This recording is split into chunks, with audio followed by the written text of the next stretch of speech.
نورانه من، امروز روی اتصال به زمین تمرکز می‌کنیم.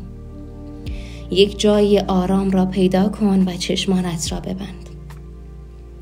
تصور کن هر قدمت با زمین یکی شده و انرژی پرقدرت وارد وجودت میشه. هر نفس استواری و آرامش بیشتری به تو میده. روی نفس‌ها تمرکز کن. دم، بازدم.